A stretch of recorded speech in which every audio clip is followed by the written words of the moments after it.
छत्तीसगढ़ के नक्सल मोर्चे से आज एक और बड़ी कामयाबी की खबर सामने आई है। नारायणपुर जिले में डिप्टी कमांडर सहित 5 खूंखार नक्सलियों ने आत्मसमर्पण कर समाज की मुख्य धारा में लौटने का फैसला किया है। ये सभी नक्सली कुतुल और इंद्रावती एरिया कमेटी के तहत सक्रिय थे और इन पर लाखों रुपए के नाम भी घोषित थे। छत्तीसगढ़ में नक्सल उन्मूलन नीति का असर अब जमीन पर दिखने लग गया है। 2025 में नारायणपुर जिले के भीतर अब तक कुल 97 नक्सली आत्मसमर्पण कर चुके हैं। इससे 2 दिन पहले सुकमा में एक नक्सली दंपत्ति समेत 33 नक्सलियों ने सुरक्षा बलों के सामने आत्मसमर्पण किया था। पुलिस अधिकारियों ने बताया कि आत्मसमर्पण करने वाले 17 नक्सलियों पर कुल 49 लाख रुपए का इनाम था। वहीं बीजापुर जिले से 22 नक्सलियों को गिरफ्तार किया गया था। इनमें 2 इनामी नक्सली भी शामिल थे।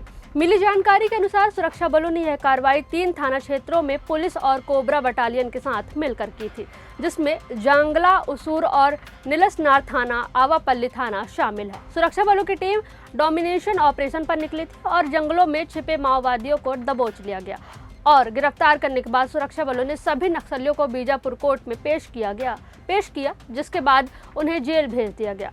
सरकार की पुनर्वास नीति और सुरक्षा बलों की लगातार दबिश का नतीजा है कि अब नक्सली हथियार छोड़ शांति का रास्ता चुन रहे हैं।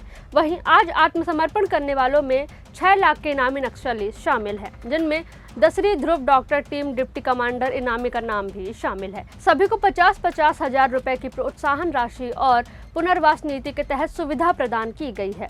एसपी प्रभात कुमार के मुताबिक सरकार की पुनर्वास नीति, घर घर नौकरी और सामाजिक स्वीकार्यता ने इन माओवादियों को वापस लाने में बड़ी भूमिका निभाई है। माड़ बचाओ अभियान और पुनर्वास की नीति ने नक्सलियों को एक नई उम्मीद दी है। वहीं दूसरी ओर कुप मेटा जंगल से 3 सक्रिय मिलिशिया नक्सली गिरफ्तार किए गए हैं। इनके पास से टिफिन बम, कार्डेक्स फायर, बैटरियां और नक्सली पर्चे बरामद किए गए हैं। ये सभी नक्सली क्षेत्र में आईईडी लगाने जैसी वारदातों में शामिल थे। थाना कोहकामेटा क्षेत्र के मरकुड़ जड्डा के जंगलों में आईईडी विस्फोट की चपेट में आने से एक ग्रामीण की मौत हो गई थी और 2 लोग घायल थे। गिरफ्तार किए गए तीनों नक्सली उसी घटना में शामिल थे और कुतुल एरिया कमेटी के तहत सक्रिय थे। गंभीर बात यह है कि ग्रामीण केवल जंगल में फल झाड़ू तोड़ने गए थे, लेकिन उन्हें नक्सल हिंसा की कीमत जान देकर चुकानी पड़ी।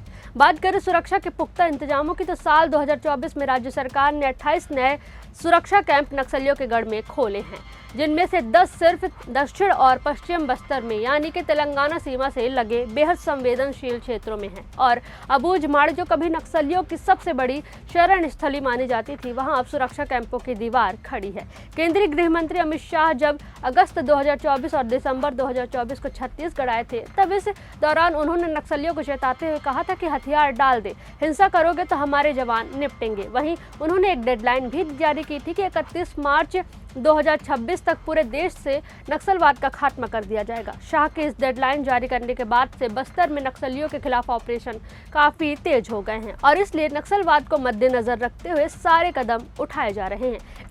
इसी के साथ सरेंडर और गिरफ्तारी की इन घटनाओं ने साबित कर दिया है कि छत्तीसगढ़ में नक्सलवाद अपने अंतिम दौर में है। सरकार, पुलिस और सुरक्षा बलों की रणनीति ने अब जमीन पर असर दिखाना शुरू कर दिया है।